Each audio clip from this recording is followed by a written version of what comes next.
Blog Talk Radio.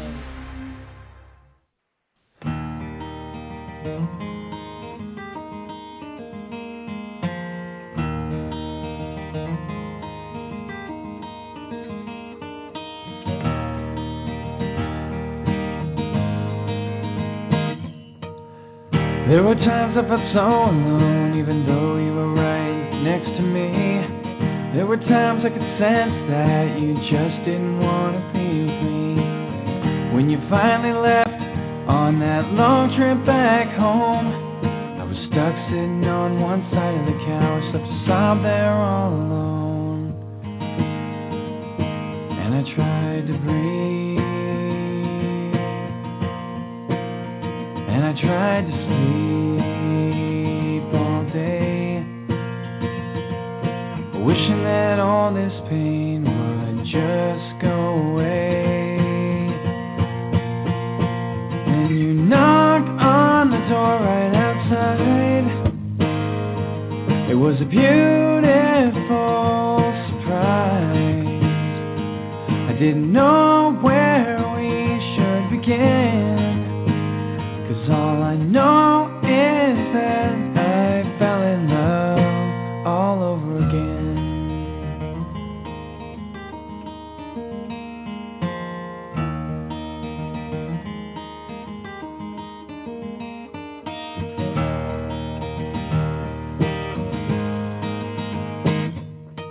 I couldn't wait to embrace you once I realized you came all the way back to me just to look into my eyes. And as you're standing there, I just don't know what to do.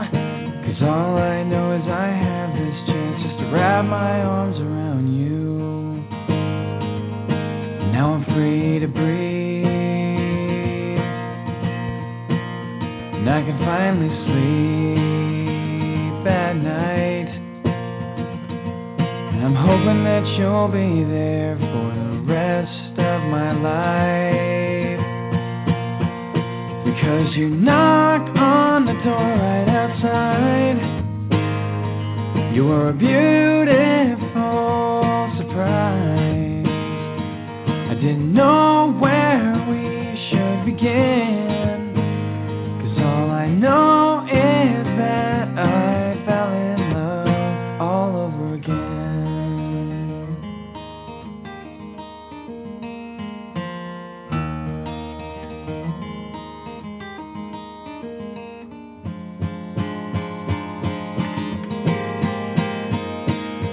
You knocked on the door right outside. You were a beautiful surprise. I didn't know where we should begin. 'Cause all I know is that I fell in love all over again.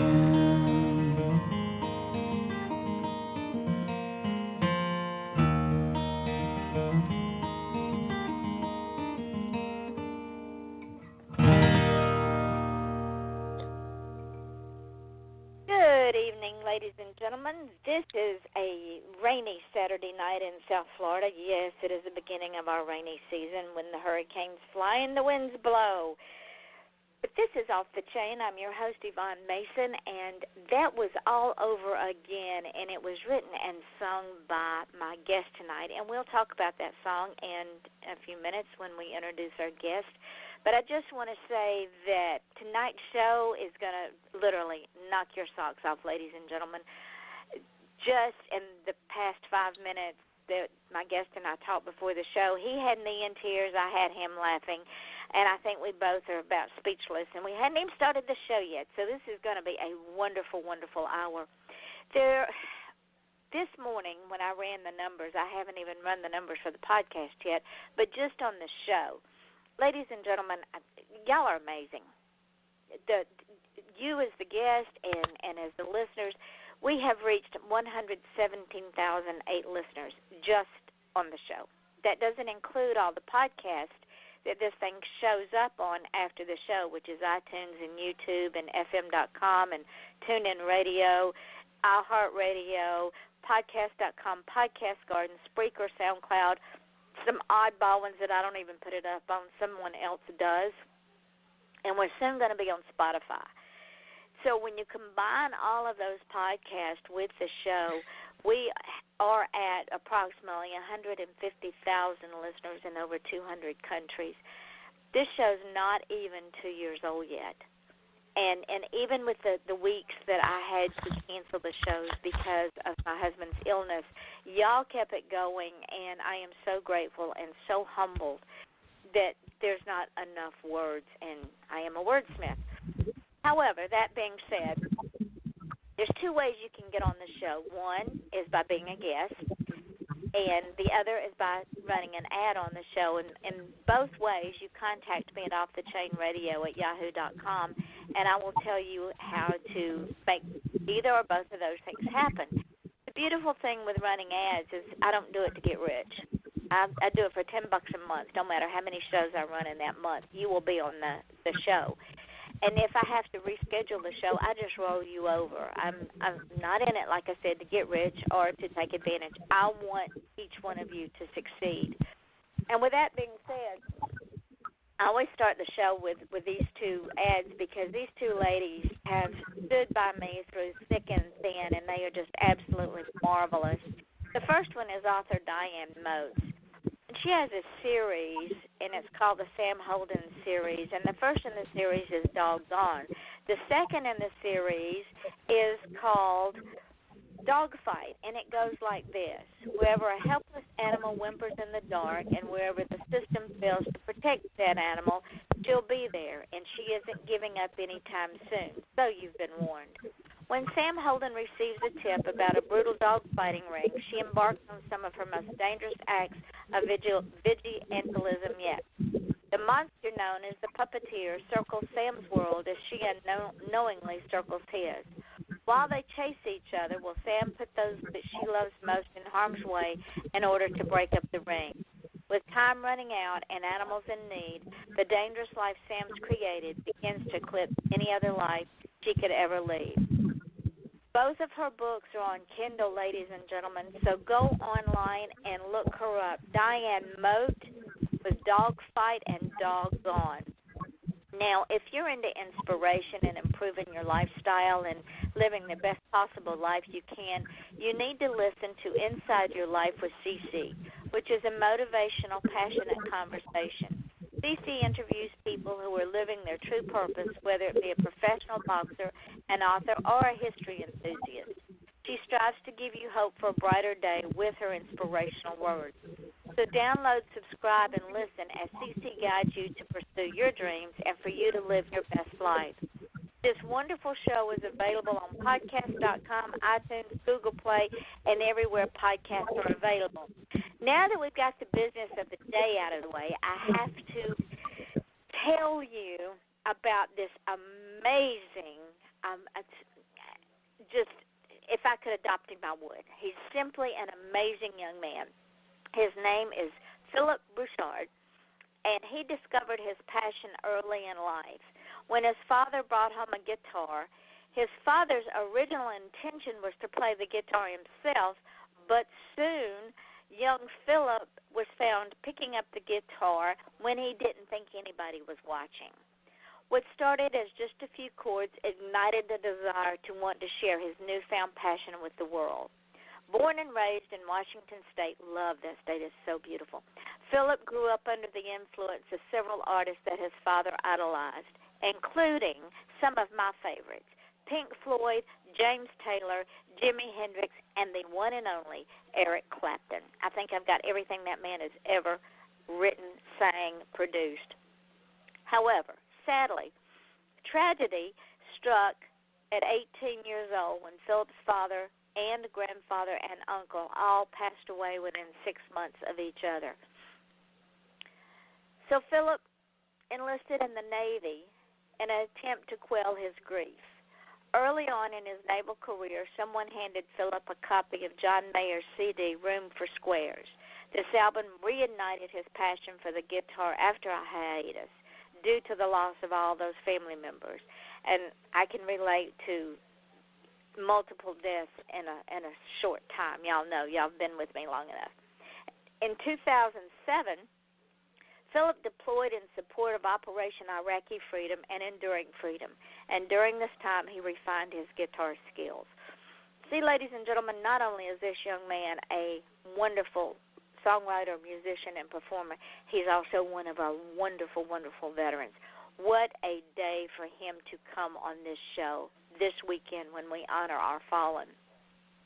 After his time in the military, Phillip sporadically played gigs in the San Diego area. He relocated to Washington State, where he completed his undergraduate studies at the University of Washington in Seattle. He acquired a BA in finance from Foster School of Business. Phillip's music stylings have a darker tone, but range from the blues to pop tunes. When he is not playing music, he earns a living as the owner of a general contracting business in Pierce County, Washington. This young man is so multi-talented it should be sinful. Hello, my friend. How are you tonight? Hi. How are you? I am fine. The more I read, you just cannot be real. Yeah, that's sometimes when I wake up, I think about all the stuff I have yet to do, and it's a little overwhelming. So I just keep my head up and keep pushing and pushing and pushing, and hopefully I'll have accomplished everything I want to accomplish before I die. Well, you are just so multi-talented. Not only are you a musician, you're a veteran. God bless you. Thank you for your service, and I mean that from the bottom of my heart. And you own a general contracting business. I'm going to tell you, being a general contractor is not the easiest job in the world when you work for somebody, but when you own it, that's got to be a headache from hell.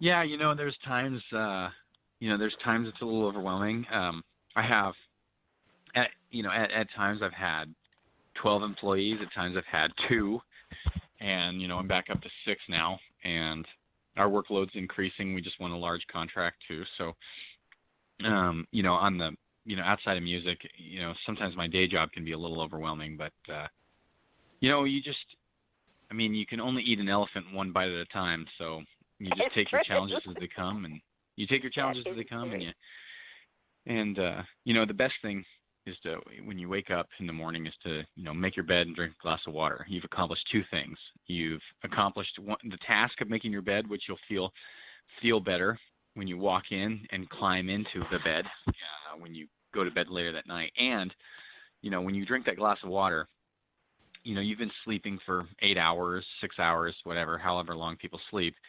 And, chances are you're slightly dehydrated and everything like that. So you've gotten your body off to the right start, and you've also set yourself up for the end of the day after, when you climb into bed at the end of the day. So, just doing those 2 tasks when you get up in the morning can actually set your day in the right direction every time. And that's what I do, and it's helped me out a lot in these last couple of years.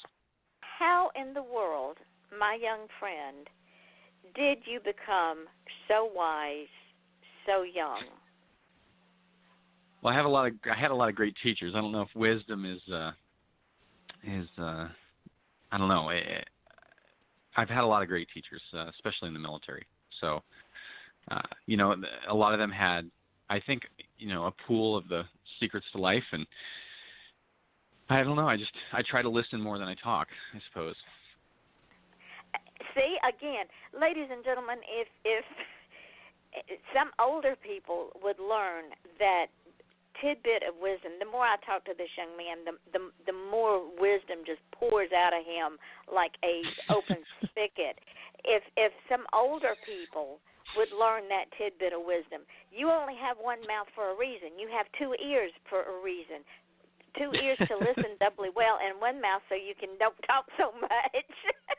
I love it. Let's step back a little bit. I want to talk about the new song all over again, but I want to step back into the past a little bit. I want to talk about young Phillip and sure, what made young Phillip pick up that guitar? I know you idolized your father. That was your yardstick, your stepping stone, your hero. Was it because he brought the guitar home and wanted to play it that you wanted to emulate him? Or was it just something that you felt like you needed to do? It was a moment that I'll never forget. I remember this guitar. It was just a really cheap Walmart guitar, but it was in the back of my dad's SUV, and he had just brought it home, and we had opened this hatchback to the back of this. I think it was like a Ford Explorer, and I saw this guitar, this beautiful white guitar, electric guitar sitting there, and I kind of just ran my fingers over the strings, and in that moment I got goosebumps down the back of my neck. Something felt right about what I'd just done, and so I kept strumming the strings a little bit with my hand and everything, and it was just this weird thing, and I saw the movie Avatar a while back, and it almost reminded me of when they bond with their horse or whatever, when they put their hair together or whatever, and they make that bond. I felt like that with the guitar. It was really weird, and I still look back on it as something that sticks out very much in my mind. And so over the next couple weeks, I would go in and I would turn it on, and I would pluck at these strings and play it and everything like that. And my dad walked in on me, and I was like, oh crap, and I turned it off, and my dad was like, what's wrong? And I was like, well, this is in your room, and you probably don't want me touching this, and I'm sorry, but I just couldn't leave it alone. And he said, I bought it for you to enjoy too, and anything that I can do, he basically said, anything I can do to make you really happy, with something like that, I'll do, So, and my dad wasn't well off by any stretch of imagination. There were some weeks that he had to determine whether or not he could buy groceries or fuel for his car. And so, that kind of investment in me meant a lot even back then. And I was kind of I don't know how to describe myself. I was kind of a difficult kid at times, especially as a teenager. And so over the next, the course of the next couple of months, I went in there and I played it and played it and played it, and I just couldn't get enough. And then when he died, I didn't want to ever look at it again. Did you ever look at it again? Did you ever pick it back up and play it? So, no. But there's a caveat to that. So my dad, he had these subtle ways of complimenting me or something like that. And after I had played for about, I want to say 2 years, I was getting to the point where I could solo, and I was getting to the point where I could, I was pretty fluent in the instrument, and I had played in a church band and everything like that. And my dad pulled me aside right before I turned 18, and he had bought me another guitar after that, and he had asked me to sign that guitar, my first one. And I was, like, oh, okay, Dad, thanks, sure, here you go. And I signed the guitar. And when he died, I went into his closet, and I found in a display case that he had basically made a shrine in this display case, with pictures of me and my brother and everything like that. In this display case, standing upright, was this electric guitar that I had signed for him. Oh, my goodness. What a memory, Phillip. Yeah, so I never played that guitar again. No. But what a beautiful, beautiful memory. I agree. To not only did you hold your father up as a yardstick, and just by listening to you talk and talking about having chill bumps run up and down your spine, as you were telling me that story, because I'm an empath, those chill bumps were running up and down my spine. But now I understand where you get, A, your work ethic from, B, your attitude about life in general and your moral compass. Sure. Yeah. Even though your father died when you were 18, he had already instilled those values in you. And yeah, I agree. Look at what a well-rounded young man you have become. Thank you. That is absolutely amazing. Now, ladies and gentlemen, we are going to play a song in a few minutes, if I can get through it and he can get through it. But before that, there's a burning question that I have. Like I told you before the show, I do deep dives on my guests because that's the kind of person I am. And you did an interview, and you talked about doing live shows, and there was a statement of you could not understand why people kept asking to smell your hair.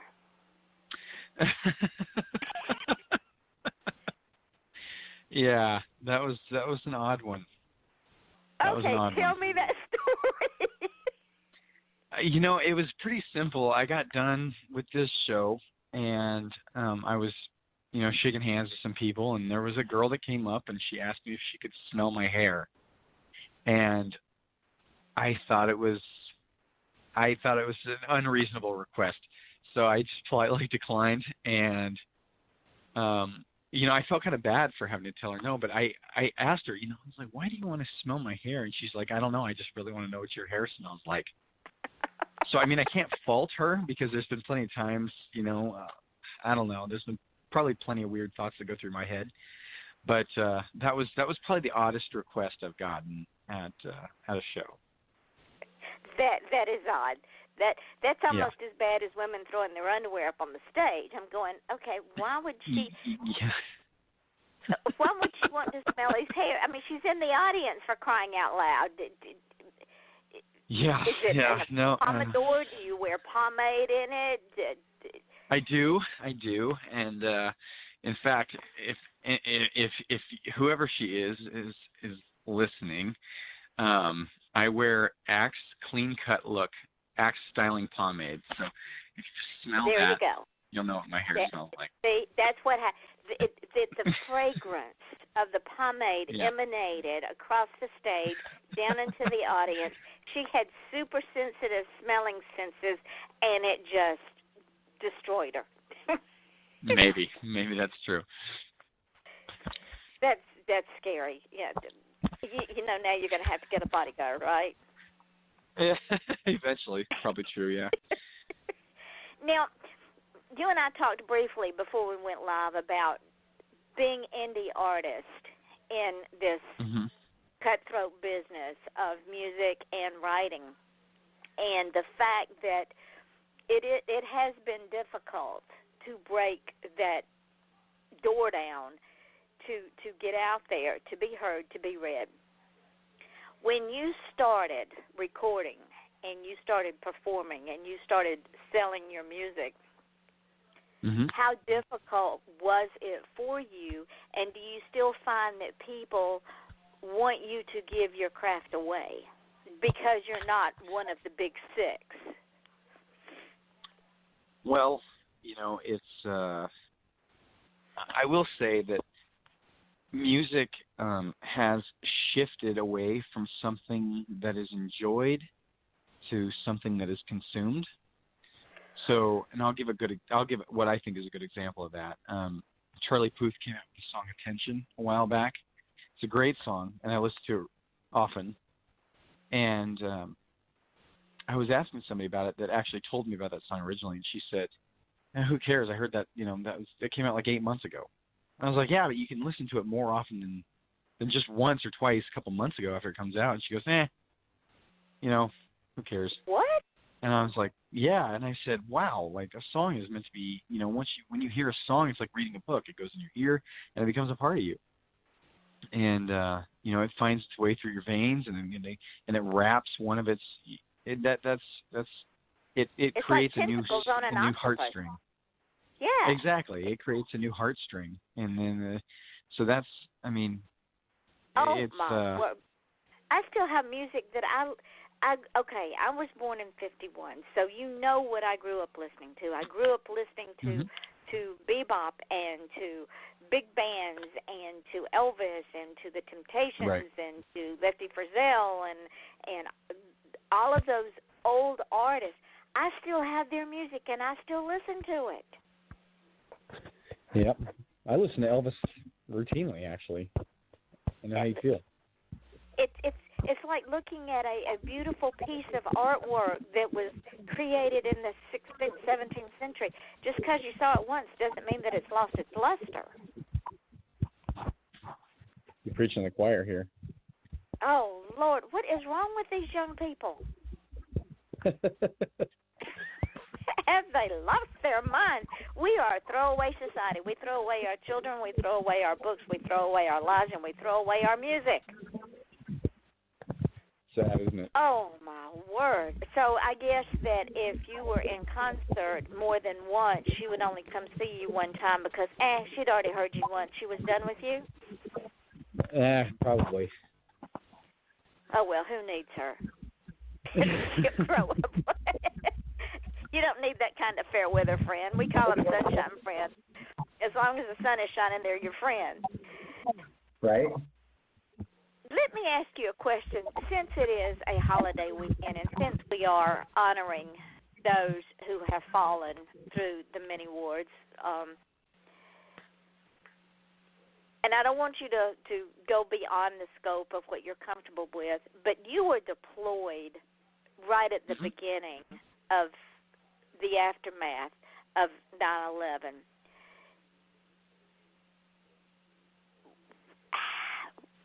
How can I ask this? What kind of feelings ran through your mind? Because, see, as time has passed, we as a nation have sort of forgotten the shock of what happened when we lost 3,000 people and on our own land, in the sanctity of our little cocoon. When that happened and you were deployed, what feelings ran through your mind? Well, so there was actually a bit of a gap between when 9/11 happened and when I joined. So I didn't join until 2004, and but it was still fresh enough. We were still angry. It was still fresh now. Yeah, and so I didn't deploy until 2007. So there was quite a few years there before. So I mean, realistically, 9/11 I think was. And I was 16 when 9/11 happened, so I was on the bus to school when 9/11 took place. And actually, I think I was 15. It doesn't matter, but I was just hitting the age where I was able to comprehend what was going on. I didn't necessarily understand the gravity of the situation or what would take place as the repercussions of it. But I'll tell you, when I joined the military, my goals and my belief systems were largely patriotic, and my desire to join the military was largely patriotic as well. So I think for me, a deployment was a way of serving my country that allowed me to do something to hopefully heal the wounds that the nation were still trying to mend. I don't know if makes perfect sense to me. A lot of people think, service members for their service, and there's always people that will say, well, whose freedom are we really defending? I mean, we're over in Iraq or over in Afghanistan, but the answer is a little bit more complicated, and I think I finally found a way to answer that question. My answer is service members defend your freedom by volunteering in an all-volunteer force, so that way they don't have to reinstate a draft, and you're free to not join. And so that is my answer to that question. And so I felt a large amount of gratitude to my country, for one. They did set me up very well. I was able to go to college. I was able to learn a trade. But at the same time, I felt like I was grateful for the ability to be able to take the spot so that way somebody else could go and enjoy, being able to go to college or being able to be at home with their families. I felt grateful that I had the opportunity to take that spot so that way somebody else didn't have to. I'm telling you, Philip, you are, ladies and gentlemen, this young man has the soul of a wise man. He had to have been in another life one of the shamans in one of the Indian tribes, or one of the wise men in one of the older cultures. Because, Philip, that is one of the most profound, well thought out statements, and it makes perfect sense. And again, and I mean this from the bottom of my heart, thank you for that. Thank you. I spend a lot of time thinking about stuff like this. I do have a busy job and a busy life, but at the same time, I do think a lot about various things and various. One of my favorite books is Meditations by Marcus Aurelius, and I don't know about past lives or anything like that, but there is, in our current lives, there's lots of people that have lived prior to us that can dole out lots of wisdom. Whether it's, whether your source of wisdom is the Bible, whether your source of wisdom is whatever. But, one of my favorite places for it is Marcus Aurelius' book, Meditations. And a lot, there's a lot of profound advice in that book. Marcus Aurelius, one of my favorite quotes is, "Your life is what your thoughts make of it." And, I've even noticed people that are really negative all the time, that just have a terrible outlook on life. I've seen pictures of them when they're younger, and as they get older, they get uglier and uglier, and they get, grayer faster. And people that hate other people, they look terrible towards, at a relatively young age. And there are some people that, gush, about, love and respect and don't take themselves too seriously, and they look fantastic, well into their late stages of life. And I think that's very true. I do think your life is what your thoughts make of it. And if you're going to think exactly bad, right. toxic, if you're going to think bad, toxic thoughts, your body's going to reap the consequences. Just like Bill's saying, we are what we eat. We are also what we think and how we act. Sure. And with that in mind, because I don't want us to run out of time without playing this other song, ladies and gentlemen, you might want to take a quick second and grab a Kleenex box, because I am going to play the second song, and then we're going to talk about the second song. And the first time that I played it this afternoon, now, y'all all know me, I'm not a crier. That is just not in my wheelhouse. But I was blubbering like a baby. And when you find out the reason behind this song, you're going to need those Kleenexes. So I'm going to give y'all just a minute, not even a minute, because I'm fixing to play the song. So run real quick and grab the Kleenexes and hurry back. And we are speaking with a exceptional young man. He's a musician. His name is Phillip Broussard, and I would adopt him tomorrow if he would let me, because he is an amazing young man. He is teaching me a whole lot, and I'm old enough to be his grandmother. So hang on, folks, while we play this song.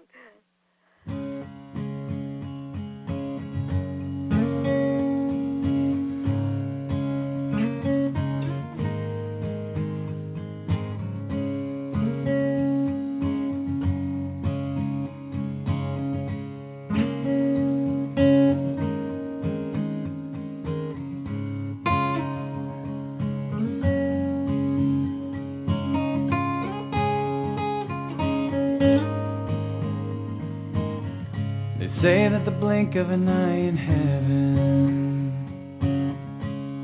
is 1,000 years on earth.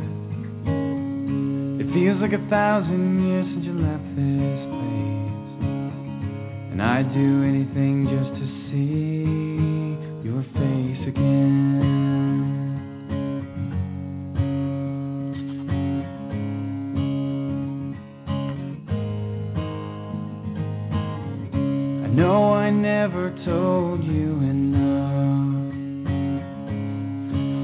what you meant to me. If I could do it all over again, you'd hear it every day. But there's no going back. Those mistakes are in the past.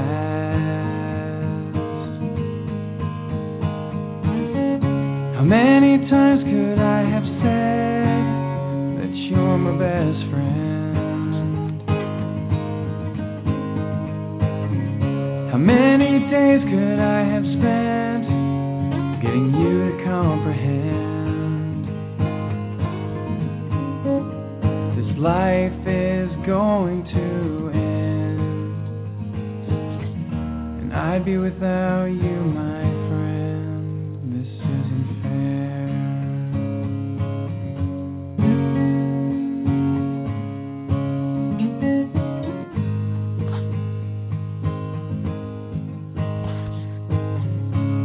If you saw how many times I cried in the years since you died, then maybe you would spend more time trying to save your life. But there's no going back. Those mistakes are in the past.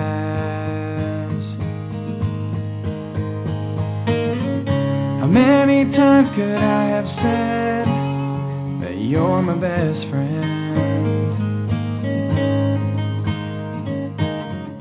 How many days could I have spent getting you to comprehend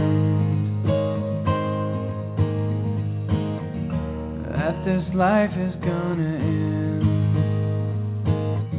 and I'd be without you, my friend. This isn't fair.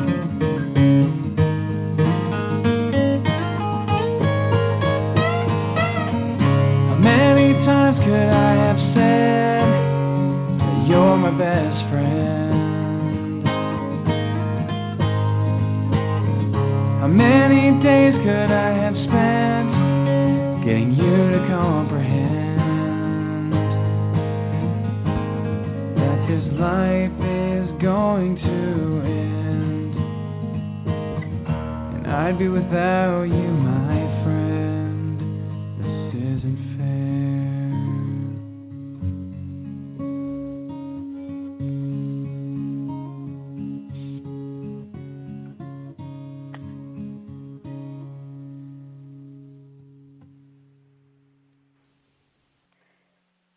That was Best Friend by my guest, Phillip Broussard. And now I got to get this frog out of my throat. This is Off the Chain. I'm your host, Yvonne Mason. And Phillip, give us the history of the song. You and I talked earlier, and I started blubbering again. Tell us the history behind this amazing piece of work. Again, you are one of the most wisest young people I have run across in a long, long time. And believe you me, I know a lot of young people, and half of them I want to bury until they get some common sense. So tell us about this beautiful, beautiful song. Well, so my dad died when I was 18, and he went to bed with some chest pain, and nobody really thought anything of it. He was 46 years old. He was he was a smoker, but at the same time, 46 years old is still pretty young. And went to bed with some chest pain, and the next day I was at work, and I just had this really odd feeling. So I got a call from my mom, and she said, you need to call home, and you need to expect the worst. And I said, what are you talking about? And my parents were divorced, and they didn't have any contact with one another, so I thought that was odd. And my grandparents lived right next to me, so I thought maybe my grandfather, who was in his late 70s at the time, I thought maybe something bad happened to him, so I go to call my dad. So I called my dad, and a sheriff's deputy picked up the phone, and the sheriff's deputy said, "Is this Phillip?" And I said, "Yes." "Who is this?" And he said, "Well, this is Officer so-and-so with the sheriff's department." Excuse me. And I said, "Well, what are you doing at my dad's house?" And he said, "Well, I really hate to be the one to tell you this, but your father passed away last night." And I said, "What?" And he says, "Yeah, I'm really, really sorry." And I lost my composure, and I started crying, and I begged and pleaded with him on the phone to resuscitate my father and do everything they could to revive him. And he was telling me that he just couldn't. My dad had been gone too long. He had been gone for quite a few hours, and so I went and I rushed home, and I had to see my dad get wheeled out of the house on a stretcher with a sheet over his head. And I just, in that moment, my entire world changed. And so I was sitting there, my dad and I were very close. I watched my essentially best friend, say goodbye in a certain way. And that was painful. I didn't enjoy that. So I fast forward a couple of years, and I joined the military, and I go through a couple of military deployments, and I get back, and I get out of the military, and so life goes from 100 miles an hour down to 0, and all of a sudden, all this junk and all this grief and emotional baggage that I'd never dealt with bubbled its way to the surface. And so, best friend was my way of telling my dad finally, after all those years, how I felt about him, and it was part of my acceptance into letting him go. Not out of my life completely. He's still in my memories, and I still can hear his voice. I can still hear his laugh, but it was my way of telling him that I just didn't have the ability or time or energy to be sad all the time anymore. And he wouldn't have wanted that, because apparently your father was a very fun-loving human being who enjoyed life, or else you wouldn't have the ability to enjoy life the way that you do and turn away the negative things that go on, because we don't have time for it. And what I heard in the song was, and you and I talked about this before we went live, what I heard in the song was every stage of grief that we go through, and none of us go through the stages of grief, A, at the same time, or B, in the same way. We deal with grief in different ways. And I heard the anger, I heard the sadness, I heard the denial, I heard the guilt of making your father feel guilty. How dare he die? And then I heard, but through it all, you're my best friend and I love you. And that was the acceptance. Yeah. And ladies and gentlemen, that song resonated with me, and y'all know that 2 years ago I lost my granddaughter and then I lost my father. Well, he and I both lost our fathers in the same month. We both lost our fathers in August. So that's just one more reason that this young man has endeared himself to me, not because he's just so wise beyond his years, but there's just a connection there. And I would dare say that any of you that have had that kind of loss, if you can listen to that song and find the acceptance that Phillip found, you will be better off in your life. Am I correct, Phillip? I think so. I think the faster you can find the acceptance, the better. Recognize the stages of grief definitely exist, and I think it's poignant to understand what stage you're in. If you can, if you find yourself being incredibly sad, you'll know that you're almost through it. you're almost to the acceptance stage. You know, if you find yourself bargaining, you'll know you're halfway there. Yep, you're so right. Well, before we run out of time, I want to run 3 quick ads, and then if we have time, I want to play the third song. If we don't have time, I'm going to come back and we're going to find out where you can be found and all that good stuff, because this hour is flying by so fast. And I asked you before the show, but I'm going to ask you again, will you please come back? Oh, of course. Of course. Okay. See, ladies and gentlemen, how easy that is. You don't know the answer unless you ask the question. So bear with us. Let me run these 3 ads, and we will be right back with Off the Chain.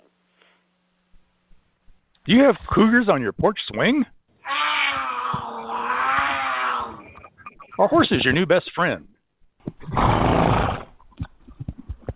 Do your nicest shoes get buried knee-deep in snow as your toes turn blue? Are you bothered by wolves at your woodpile? No, not that kind of wolf. Join wildlife artist and author Nancy Quinn and her family as they discover an exciting new life in Go West, Young Woman, a true Montana adventure. Available online and in bookstores. Or visit QuinnWildlifeArt.com for a personalized signed copy. Critics agree, it's a hoot. Hi, this is Winona and Jade inviting you to join us and our wonderful guests on the And I Thought Women's Cave podcast on Blog Talk Radio to learn more about our books, the And I Thought series, and the Misfit Guides. They're available on Amazon.com and BarnesandNobles.com. Or just to see what your ladies are up to, you can find all of that out on www.andwethought.com. So peace and love from Winona and Jade and our books. You're so silly. You silly. Remember, did you write that? That's funny. Remember to visit us at andwethought.com. Former Boston PD Captain Stanford Carter and his wife, forensic scientist Jill Seacrest, have decided to move to the Big Apple to accept positions with the New York branch of the FBI. Rookie agent Shania Deeprose completes the trinity as they collide head-on with raging and rampant social, political, and economic unrest amid a string of murders that seem unrelated and may be serial, copycat, thrill, or hate-driven. As they struggle to understand the mind and thought process of the orchestrators, killers, and victims, the team begins to wonder who's who. The line between black and white, superior and subordinate, right and wrong, and good and evil disappears as they are forced to reevaluate their own thoughts, feelings, and philosophies. Ultimately, every character must come to their own conclusions to these questions. Is justice ever more important than the law? Is playing God justifiable if it's for the greater good of all? Come along for the ride to see if Agent Carter will decide to stick to being a hunter or become judge, jury, and executioner instead. Find the answers to these questions when you read the new book, The Killing Collective. The Killing Collective is a character-driven story with big characters with depth. They're soul-searching in addition to the biggest case of the agents' careers. The Killing Collective, available on Amazon in both Kindle and paperback editions. Order your copy today.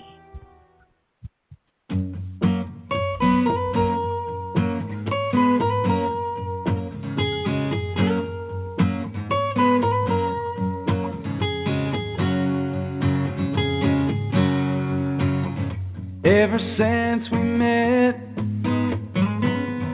I have worshipped the ground that your feet have touched,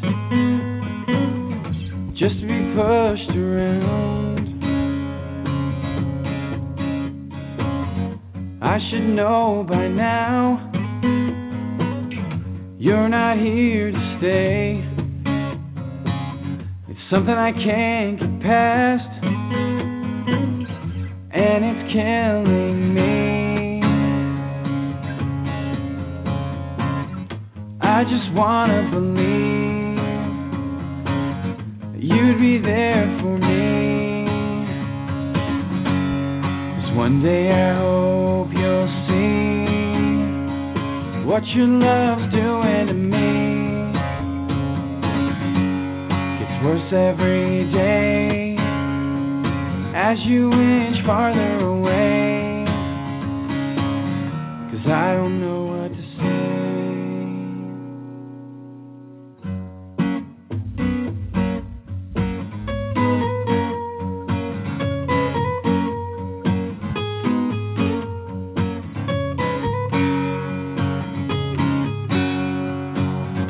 I remember the walks that we used to take, and coffee in the morning just after coming awake. And now those are replaced with angry words flowing free, and I don't know what to do. Help me make you see. I just want to believe that you'd be there for me.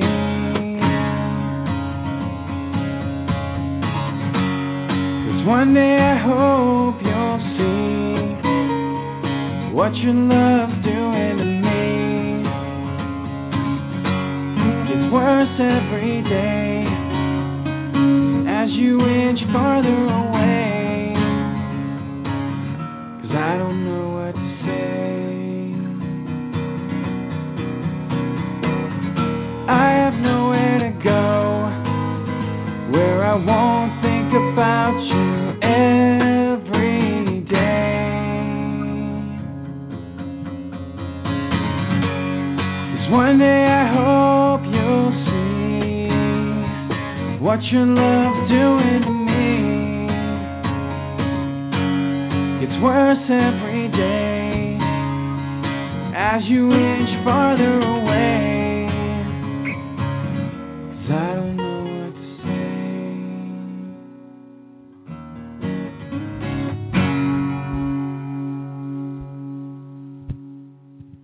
Ladies and gentlemen, this is Off the Chain. I'm your host, Yvonne Mason, and that was Just Wanna Believe by my guest, Phillip Broussard. He is the singer, songwriter, musician, you name it, he did it with all the songs that he has performed tonight. And I had to close the show on that upbeat note, Phillip, because, you know, we have to come full circle here. We can't be down in the pit all the time. It just doesn't work that way. So tell me, where did that song come from? So that song is actually what I call a middle-of-the-road song, and, you know, I think that song has something for everybody. And so... It does. You know, I find inspiration in a lot of different places, and, you know, I think somebody was just telling me about how they had been pleading with their spouse or something like that about, like, if he would just listen, and just hear what I have to say, you know, because sometimes it just feels like his love is killing me. You know, that's what inspired that song. So I didn't want to make it completely negative, or I should say completely sad, so I wrote it in all major chords. And there's an A minor in there, but it doesn't matter. But, you know, I just wanted people to feel like, you know, you're not the only one that goes through this. You know, lots of us feel like sometimes we're just not being listened to by the ones we love the most. And that is so true. And when that happens with me, I just look at him and say, "Talk to the hand," and I just walk away. Didn't they listen? What'd I do? Yeah, just talk to the hand. So, my dear, new. See, I can't talk anymore. You've got me twisting my tongue. My dear new friend, tell these lovely, lovely, lovely folks where you can be found, because your music is just going to go off the charts. Ladies and gentlemen, support indie artists. We are out there, and we are good at our craft. This man's exceptional at his craft. And so tell them where you can be found, where music can be found. Well, you can find me by searching my name on Spotify. You can also find me on Google Play and Apple Music, as well as iTunes. You can find me on YouTube as well. I post covers on there occasionally.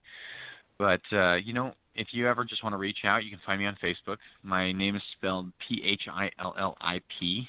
and my last name is B as in boy, Roussard. And, you know, I love hearing from people, and I'll always respond. And if I don't, just give it a little time, I will. eventually. The man's, but you know, he's got several things going on here. He's not just sitting around waiting on us to get in contact. Though I do push the button. Exactly. But you know, I feel like I'm here to serve others, and you know, I really hope that you feel comfortable saying hello. It doesn't matter what country you're in. Absolutely. And ladies and gentlemen, I'm serious about this. Support indie artists, because we have to work 100 times as hard to get half of the audience that mainstream artists do. We have to do all of our own promoting. We have to do all of our own marketing.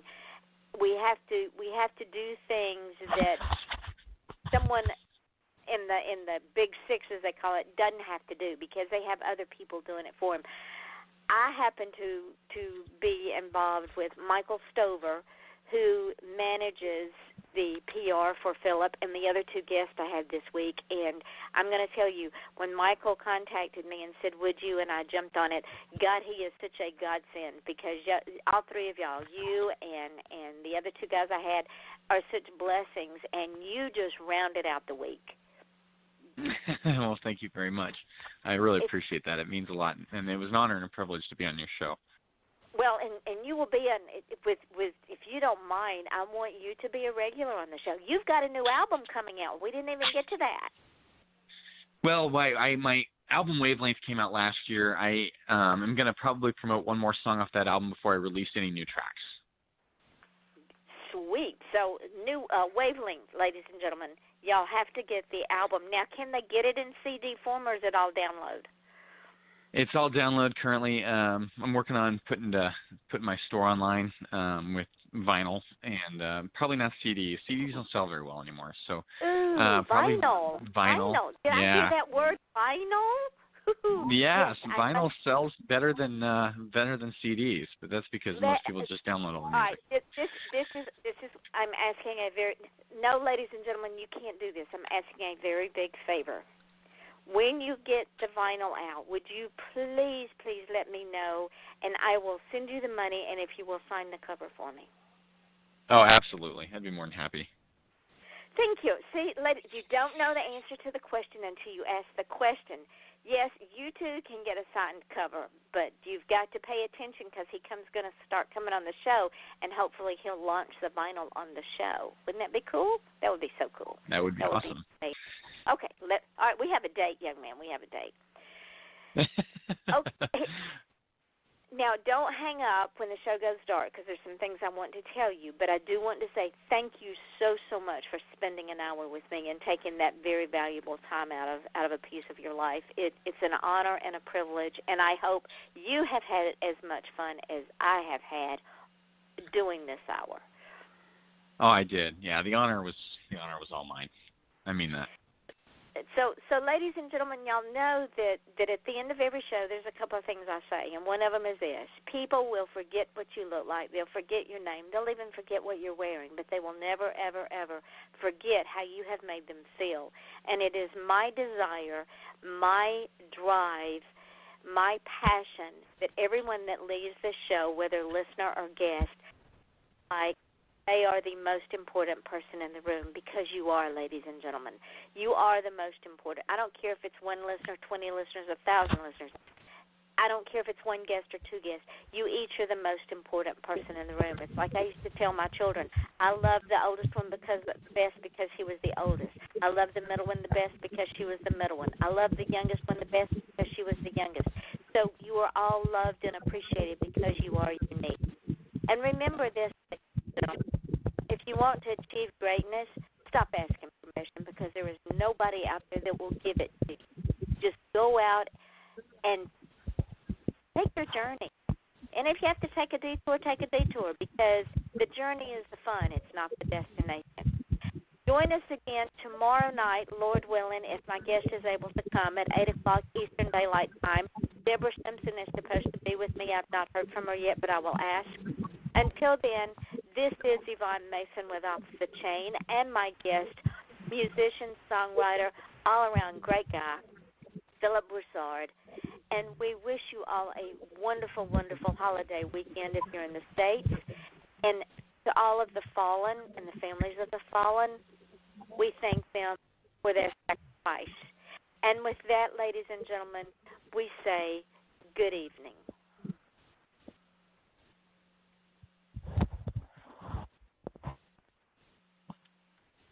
Okay, we are off the air. What we're saying now will go up in the archive part of the show. But what I wanted to tell you is as soon as we get off, the show will archive. And once it archives, I will put the link up on my page and tag you and Michael in it. I want you to take the show and put it everywhere. Tomorrow, I will put the show up on Spreaker and SoundCloud and Podcast.com and Podcast Garden. I will send you the links for those. And from Spreaker, it goes up to iHeartRadio. It goes up to FM.com and TuneIn Radio. I will send you the link for the iHeartRadio, and it also goes up on iTunes.